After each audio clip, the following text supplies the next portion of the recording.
আজকের এই বিশাল সমাবেশের শ্রদ্ধেয় সভাপতি, মঞ্চে প্রধান আকর্ষণ গয়াবাড়ির কৃতি সন্তান, এই ৯ নম্বর ওয়ার্ডের কৃতি সন্তান, আমাদের ডিমলা উপজেলা বিএনপির দুর্দিনের সাথী, দুর্দিনের সারথী, আমাদের সকলের শ্রদ্ধেয় ব্যক্তিত্ব জনাব অধ্যক্ষ মনোয়ার হোসেন স্যার, মঞ্চের বিশেষ অতিথিবৃন্দ, অন্যান্য সংগঠনের অঙ্গ সংগঠনের নেতৃবৃন্দ, আসসালামু আলাইকুম। প্রিয় নেতৃবৃন্দ, আজকের এই মহাসমাবেশ বলতে গেলে একটা ওয়ার্ডে এতগুলো মহিলার সমাবেশ আর কোথাও আমরা দেখতে পাইনি বন্ধুগণ। এটি হয়েছে গয়াবাড়ির এই ফুটানির হাটে সম্ভব হয়েছে। আমরা বাংলাদেশ জাতীয় দল, জাতীয়তাবাদী মহিলা দল সহ প্রিয় নেতা ইঞ্জিনিয়ার শাহুল ইসলাম তুহিন চৌধুরীর পক্ষ থেকে এই ৯ নম্বর ওয়ার্ডের সকল মা বোনদের অভিনন্দন ও শুভেচ্ছা জানাই। আমরা শুনেছি দীর্ঘ সময় ধরে এই ৯ নম্বর ওয়ার্ডের এই মা বোনেরা দীর্ঘ ৪-৫ ঘন্টা ধরে অপেক্ষায় রয়েছে আমাদের এই বিএনপির নেতৃবৃন্দর মুখে দুটি কথা শোনার জন্য। আমরা আন্তরিকভাবে কৃতজ্ঞ। আমার প্রিয় মা বোনেরা, আমরা আজকে গোমনাদিতে গিয়েছিলাম আমাদের প্রিয় নেতা ইঞ্জিনিয়ার শাহুল ইসলাম তুহিন চৌধুরীর সেই বসত ভিটার পাশে একটি বিশাল কৃষক সমাবেশ হয়েছিল। সেই কৃষক সমাবেশে শেষ করার আগেই আমরা এই কথা চিন্তা করেছি, এই গয়াবাড়ির ৯ নম্বর ওয়ার্ডের চিন্তা করেছি, এবং বিশেষ করে এই ডিমলা উপজেলা বিএনপির বিপ্লবী সভাপতি অধ্যক্ষ মনোয়ার হোসেন স্যার বারবার বলছে আমাকে সেখানে যেতে হবে, দ্রুত চলো। আমরা দেরি করছিলাম জন্য উনি প্রচন্ড খেপে গেছেন যে আমার এলাকার মা বোনেরা, আমার এলাকার নেতা কর্মীরা দীর্ঘক্ষণ ধরে অপেক্ষায় আছে বন্ধুগণ। আজকে আমরা সেজন্যই খুব দ্রুত এসেছি আপনাদের দুটি কথা শোনার জন্য, আপনাদের সাথে আজকে সেতু বন্ধন তৈরি করার জন্য। যত আগ্রহ ভরে আপনারা আমাদের বিএনপির নেতৃবৃন্দের কথা শোনার জন্য অপেক্ষায় রয়েছেন বন্ধুগণ। আমি দুটি কথা বলতে চাই।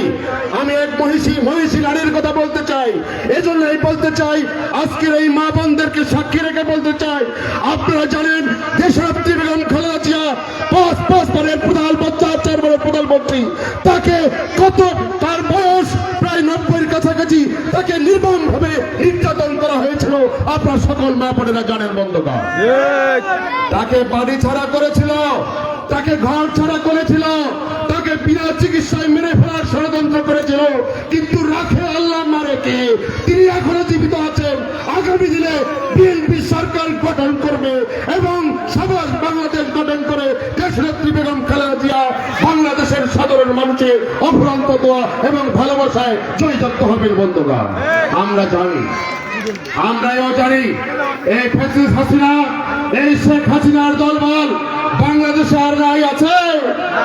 আর দিনের ভোট রাতে হবে, সিল মেরে ভোট হবে, ডাকাতি দিয়ে ভোট হবে, আর মামলা হামলা হবে, আর চুরি ডাকাতি হবে, আর ছিনতাই হবে, আর বাড়ি দখল হবে, আর রাস্তাঘাট দখল হবে, আর দখল করার সুযোগ নেই। এখন বাংলাদেশ নতুন করে স্বাধীনতা পেয়েছে। আবার নতুন করে বাংলাদেশের এই জনগণ একটি নিরপেক্ষ সরকারের অধীনে গণতান্ত্রিক মূল্যবোধে একটি সরকার নির্বাচন করবে। আর সেই নির্বাচনে আমাদের প্রিয় নেতা, আমাদের এই অঞ্চলের অহংকার দেশনেত্রী বেগম খালেদা জিয়ার ভাগ্নে ইঞ্জিনিয়ার শাহুল ইসলাম তুহিন চৌধুরী ধানের শীষ প্রতীক নিয়ে দাঁড়াবেন বন্ধুগণ। ঠিক কিনা? আপনার ধানের তুহিন ভাইকে ছিলেন, তুহিন ভাইকে আগেও ভোট দিয়েছিলেন। 2002 সালে এই ফুটানির হাট সেন্টারে ডিমলা উপজেলার সর্বোচ্চ ভোট দিয়ে আপনারা তুহিন ভাইকে সম্মানিত করেছেন বন্ধুগণ। সর্বোচ্চ সম্মানিত করেছেন এই গয়াবাড়ির ৯ নম্বর ওয়ার্ড।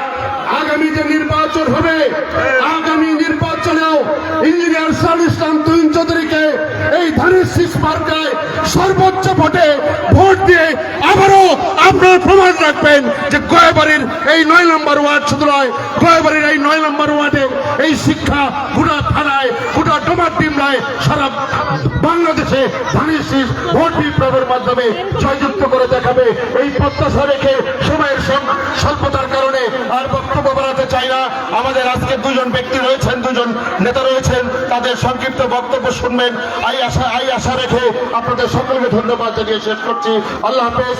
বাংলাদেশ জিন্দাবাদ, শহীদ জিয়া অমর হোক, খালেদা জিয়া জিন্দাবাদ, তারুণ্যের অহংকার তারেক রহমান জিন্দাবাদ, আমাদের প্রিয় নেতা ইঞ্জিনিয়ার শাহরুল ইসলাম চৌধুরী তুহিন ভাই জিন্দাবাদ। সকলকে ধন্যবাদ। আসসালামু আলাইকুম। আদাব।